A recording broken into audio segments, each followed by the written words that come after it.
Welcome back to Crimescape. Today we're going to explore the tragic and heartbreaking story of Jodi Sanderholm, a 19-year-old college student whose life was abruptly and brutally cut short in 2007. Jodi Sanderholm was more than just a news headline. She was a vibrant young woman full of dreams and promise, a passionate dancer, an exceptional student, and a beloved family member. Her tragic murder deeply impacted her small-town community. This case is not only about the crime, but also about a community's loss, the pursuit of justice, and the enduring memory of a life taken too soon. As we explore this case, we aim to honor Jodi's memory and illuminate the events leading to her tragic end. Jodi Leanne Sanderholm was born on September 26, 1987, in Arkansas City, Kansas, to parents Brian and Cindy Sanderholm.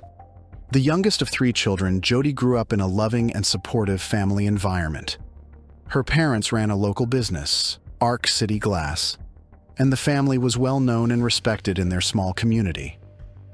Jodi Sanderholm, born and raised in Arkansas City, Kansas, was a beloved member of her community.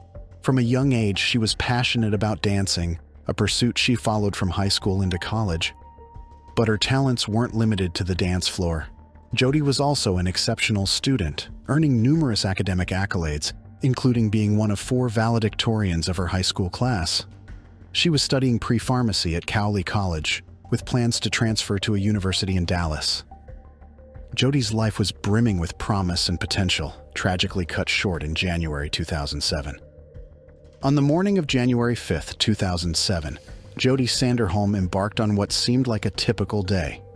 She woke up in her family home in Arkansas City, Kansas, and prepared for a dance rehearsal at Cowley College, where she was a student. Little did her family know this would be the last time they would see Jodi. Jodi attended her dance rehearsal as planned, which was scheduled to end at 10:45 a.m. After the rehearsal, she had intended to return home, but she never did. As the hours passed and there was no sign of Jodi, her family grew increasingly worried. Jodi was known to be responsible and punctual, and it was unlike her to be out of touch or to deviate from her plans without informing someone. Her mother Cindy called Jodi's cell phone several times, but each call went unanswered. This was highly unusual. Jodi was always in close contact with her family. If she ever missed a call, she would promptly call back. But on this day, the calls went straight to voicemail. Alarmed by the silence, Cindy left work early to check on Jodi at home. Upon arriving, she noticed that Jodi's car, a Dodge Stratus, was not parked in its usual spot. Inside the house, there were no signs that Jodi had returned from her rehearsal. Her dance uniform was not in the washing machine, where she usually put it after practice.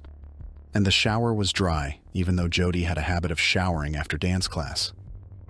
Growing increasingly concerned, Cindy and her husband Brian began reaching out to Jodi's friends, hoping that someone might have seen her or knew where she was. But no one had any information. Jodi had seemingly vanished after her morning dance rehearsal. Realizing the gravity of the situation, Jodi's parents decided to file a missing persons report with the local police. Their daughter, a responsible and reliable young woman, had disappeared without a trace, and they feared something terrible had happened. Following Jodi's disappearance, the local authorities swung into action. The search for Jodi was extensive and involved multiple law enforcement agencies.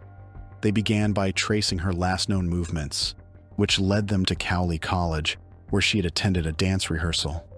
Her cell phone records were examined, and with the help of cell tower pings, investigators were able to determine that her last known location was near the border of Oklahoma and Kansas.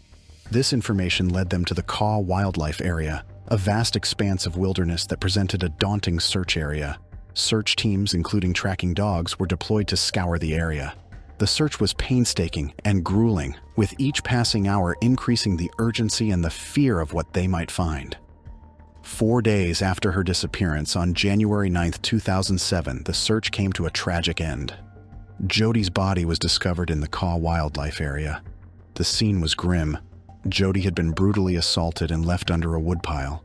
In a nearby lake, investigators found Jodi's car, further confirming the horrifying reality of her fate.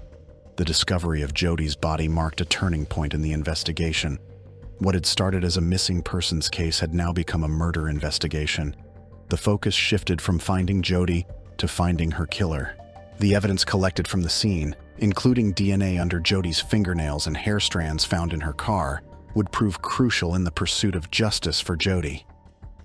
The investigation led the authorities to 23-year-old Justin Eugene Thurber.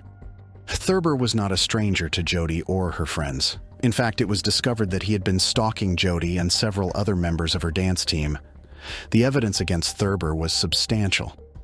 DNA evidence from underneath Jodi's fingernails and hair strands found in her car pointed directly to him. Surveillance footage from the college grounds placed him in the vicinity when the dance team finished practice on the day Jodi disappeared. The trial proceedings began with Thurber facing charges of capital murder, rape, and aggravated kidnapping. The prosecution presented the physical evidence, including the DNA and hair strands, and the surveillance footage. They also brought forward testimonies from Thurber's ex-girlfriend and a friend. His ex-girlfriend testified that Thurber had expressed a desire for violent sexual acts towards the end of their relationship, and his friend revealed that Thurber had been obsessed with Jodi since he was 13. The defense argued on several grounds, including Thurber's developmental disability. However, the jury found the evidence against Thurber overwhelming. After considering the evidence and testimonies, the jury found Justin Eugene Thurber guilty of capital murder and aggravated kidnapping. The judge, following the jury's recommendation, sentenced Thurber to death. As of now, Thurber remains on death row awaiting his execution. His sentence is under question due to his claimed low IQ, but until a final decision is made, he remains a convicted killer. The court proceedings culminated in a severe sentence for Justin Eugene Thurber. He was handed the death penalty for the charge of capital murder, reflecting the severity of his crime. In addition, he was given an extra 176 months in prison for the charge of aggravated kidnapping.